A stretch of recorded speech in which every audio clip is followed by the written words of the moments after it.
Hello everyone, आप सभी का स्वागत है आपके अपने और फेवरेट चैनल एडुटैप में। मैं हूं आपके साथ मोना अग्रवाल। तो हम यहां पर FCI AG3 की तैयारी कर रहे हैं, जिसमें मैं आपको जनरल साइंस सब्जेक्ट पढ़ा रही हूँ। ठीक है, तो आज का जो हमारा टॉपिक है वो क्या है, मेटल्स एंड नॉन मेटल्स का पार्ट नंबर 3 है। इसके पहले हमने 2 पार्ट्स कंप्लीट कर लिए।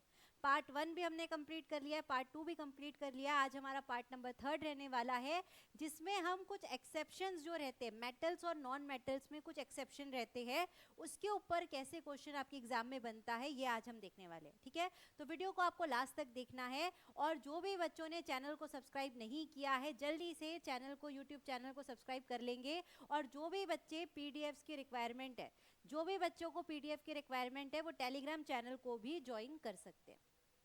ठीक है, तो सबसे पहले मैं आपको आपका टाइम टेबल बता देती हूँ कि डेली हमारी क्लास 2 PM होती है, जिसमें 5 डेज आपकी क्लास होने वाली है वीक में।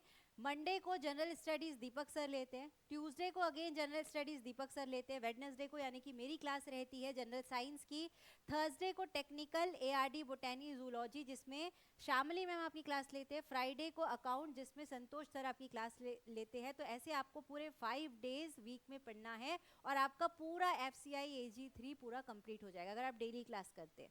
ठीक है, तो बढ़ते हैं आज के सबसे पहले क्वेश्चन की तरफ। पहला क्वेश्चन ये है कि विच of the following non metal is a good conductor of electricity. अब हमें पता है कि सारे नॉन मेटल जो रहते हैं वो बैड कंडक्टर ऑफ इलेक्ट्रिसिटी है। हमने जब मेटल्स एंड नॉन मेटल्स की प्रॉपर्टीज पढ़ी थी तो उसमें हमने देखा था कि जो नॉन मेटल्स रहते हैं they are bad conductors of electricity. लेकिन ऐसा एक रहता है, ऐसा एक एक्सेप्शन रहता है जो नहीं होना चाहिए लेकिन वो फिर भी हो जाता है, जिसे हम एक्सेप्शन कहते हैं। तो उस पर से एग्जाम में क्वेश्चन बनता है कि कौन सा नॉन मेटल है जो गुड कंडक्टर ऑफ इलेक्ट्रिसिटी है।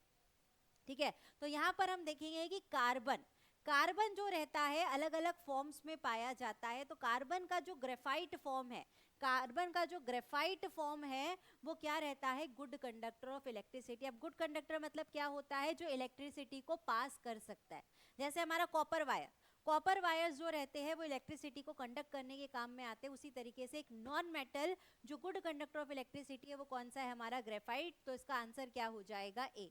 लेकिन ग्रेफाइट जो है वो किससे बना है, कार्बन से बना है। तो ग्रेफाइट के बारे में एक बार चीजें समझ लेते हैं कि ग्रेफाइट में जो कार्बन एटम्स है, ग्रेफाइट के अंदर जो कार्बन एटम्स रहते हैं वो वीक फोर्सेस के साथ एक दूसरे से अटैच रहते हैं। ठीक है, अब फोर्सेस क्या होते हैं, फोर्स ऑफ अट्रैक्शन, यानी कि मॉलिक्यूल्स के बीच में कितना स्पेसिंग है उसे हम क्या कहते हैं, उसका फोर्स कहते हैं।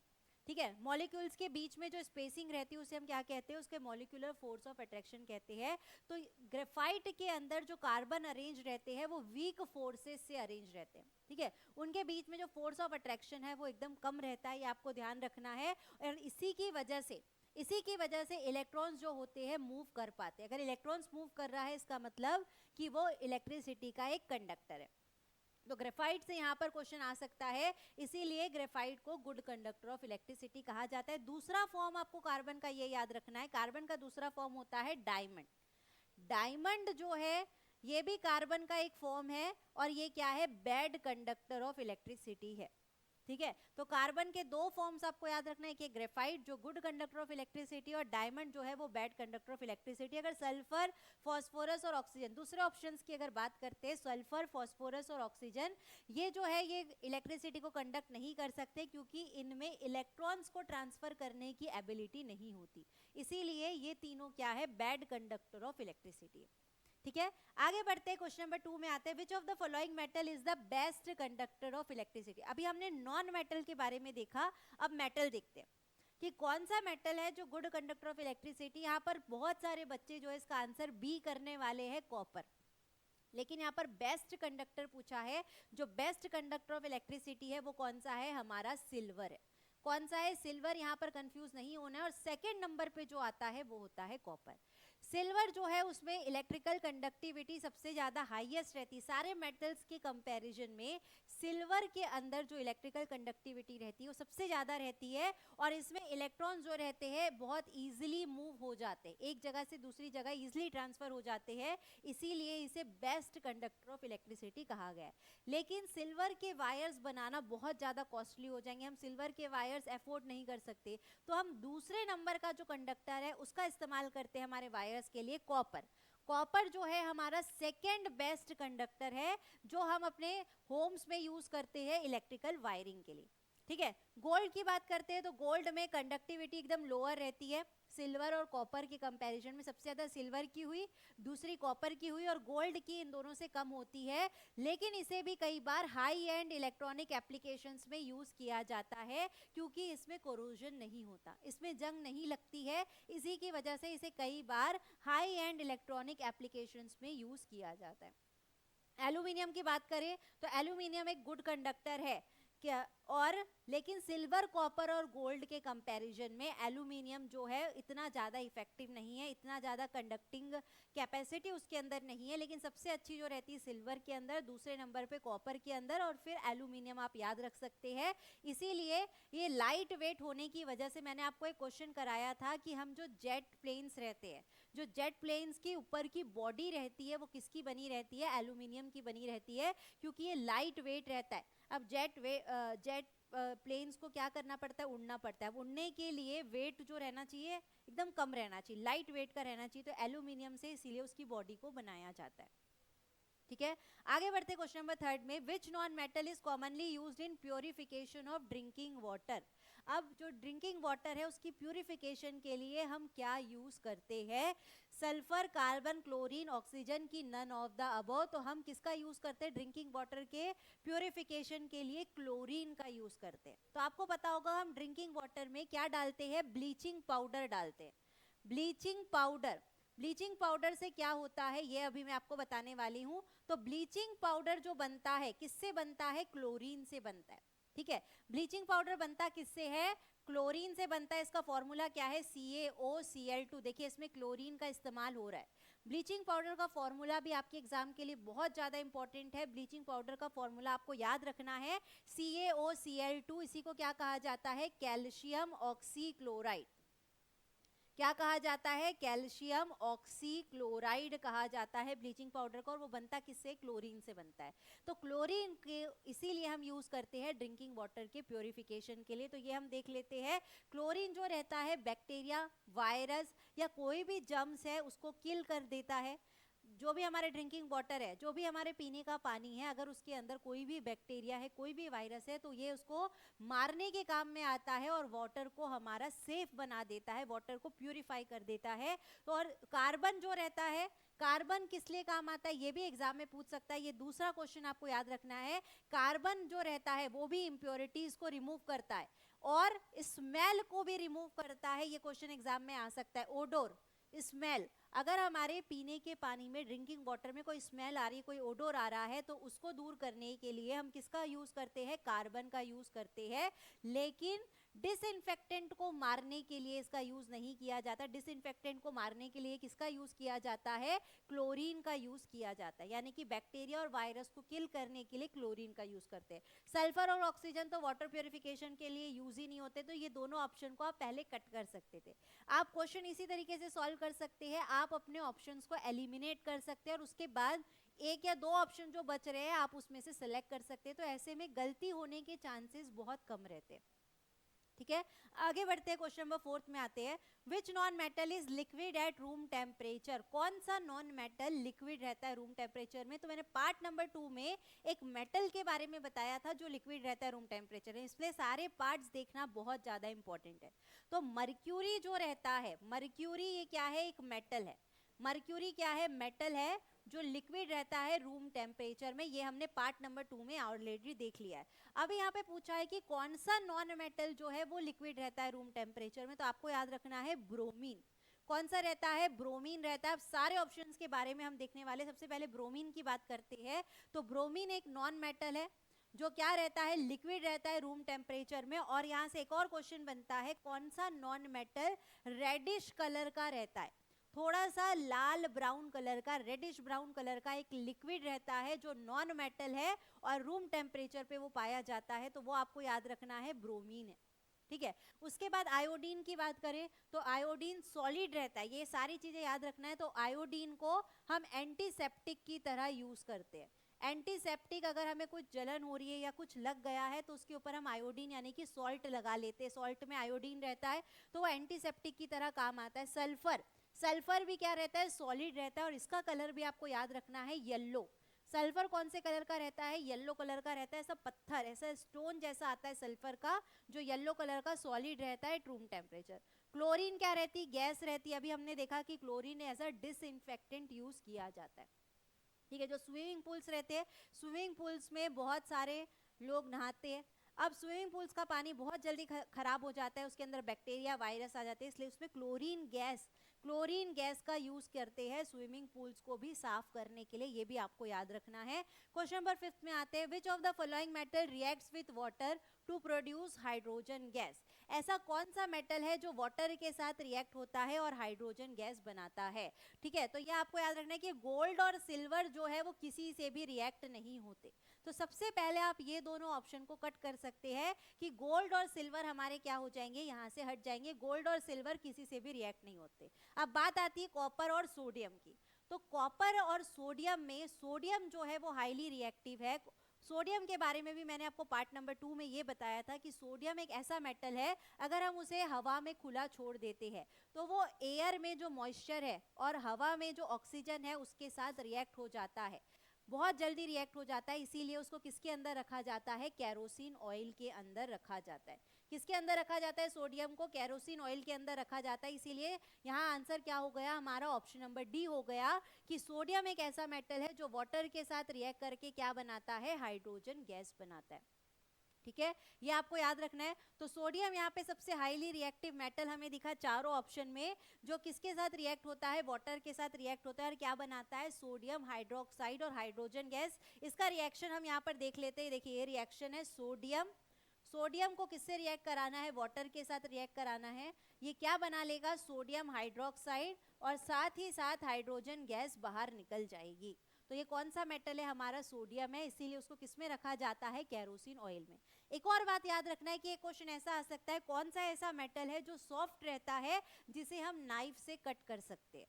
तो सॉफ्ट मेटल में जो सबसे ज्यादा रहता है वो सोडियम ही रहता है। सोडियम इतना सॉफ्ट रहता है कि हम उसे नाइफ से कट कर सकते हैं, ठीक है। उसके बाद कॉपर, गोल्ड और सिल्वर, ये वाटर के साथ रिएक्ट नहीं करते। कॉपर और सिल्वर और गोल्ड तो आप पहले ही कट कर सकते थे और इनकी रिएक्टिविटी वाटर के साथ बहुत ही लो है। आगे बढ़ते क्वेश्चन नंबर 6 में, which of the following non metal is used in vulcanization of rubber.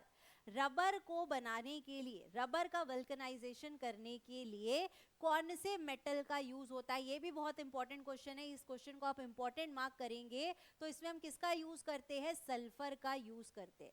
किसका यूज करते हैं, सल्फर का। आंसर क्या हो जाएगा हमारा, ऑप्शन नंबर बी। तो वल्कनाइजेशन ऑफ रबर में आपको याद रखना है सल्फर का इस्तेमाल करना है। तो वल्कनाइजेशन प्रोसेस क्या होता है, वल्कनाइजेशन प्रोसेस ये होता है कि रबर के बीच, रबर के अंदर ऐसे क्रॉस लिंक्स होती है, ऐसी क्रॉस लिंक।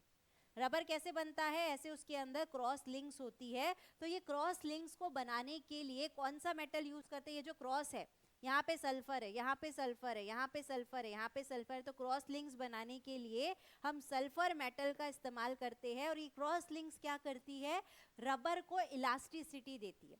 हम ऐसा अगर खींचते हैं, रबर अगर हमारा इलास्टिक है, किसकी वजह से इलास्टिक है, सल्फर की वजह से इलास्टिक है। और इससे क्या होता है, रबर हमारा रेजिलिएंट हो जाता है, रेजिलिएंट होता है और स्टिकी लेस रहता है, ठीक है। ये ज़्यादा चिपकता नहीं है रबर, और रेजिलिएंट होता है, यानी कि जल्दी से टूटता नहीं है। किसकी वजह से, सल्फर की वजह से। इसीलिए यहाँ पर किसका इस्तेमाल करते हैं, वल्कनाइजेशन ऑफ रबर में सल्फर का यूज करते हैं। फॉस्फोरस, कार्बन और नाइट्रोजन का हम यूज नहीं करते हैं, ठीक है।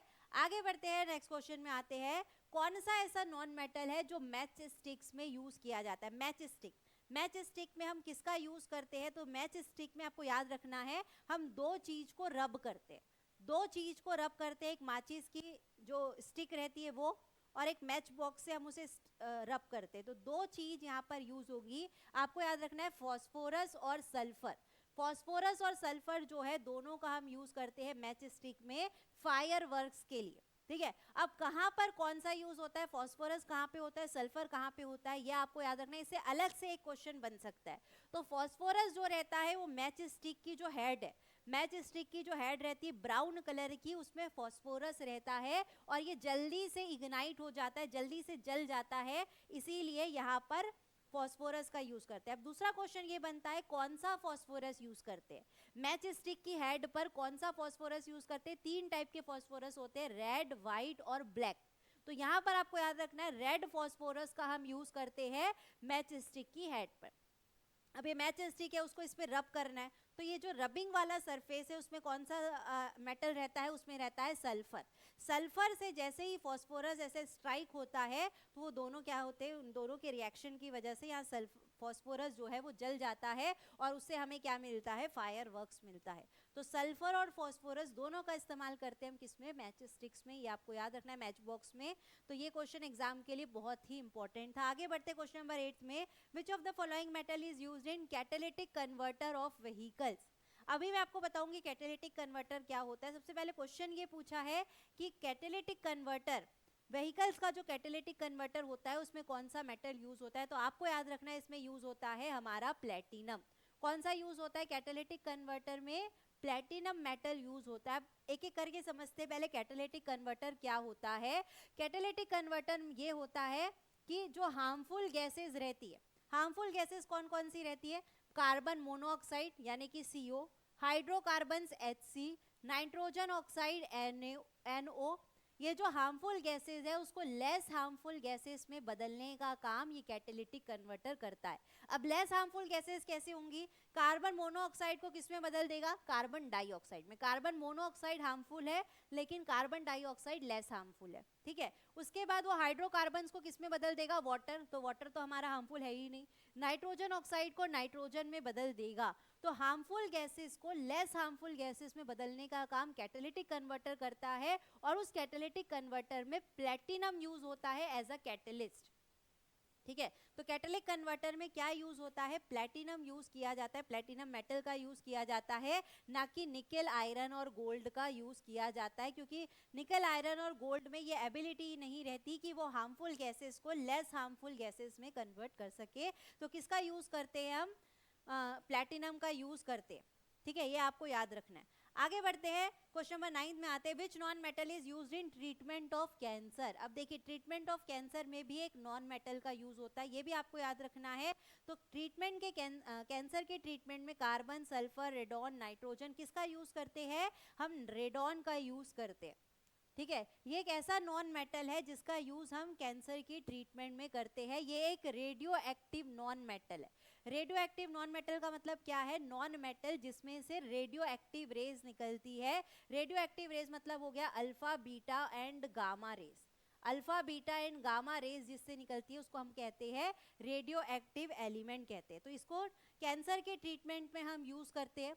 ये क्या करता है, कैंसरस सेल्स जो रहते हैं, जिसकी जो सेल की वजह से कैंसर हो रहा है उसको डिस्ट्रॉय करने का काम करते हैं ये रेडॉन।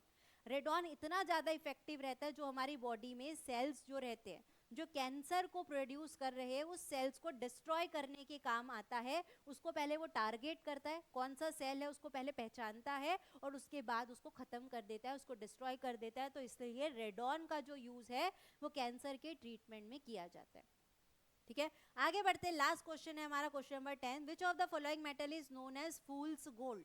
फूल्स गोल्ड का मतलब जो गोल्ड की तरह तो दिखता है लेकिन गोल्ड नहीं होता, जिससे हम फूल बन जाते हैं, जिसे हमको लगता है देखकर कि ये सच में गोल्ड है।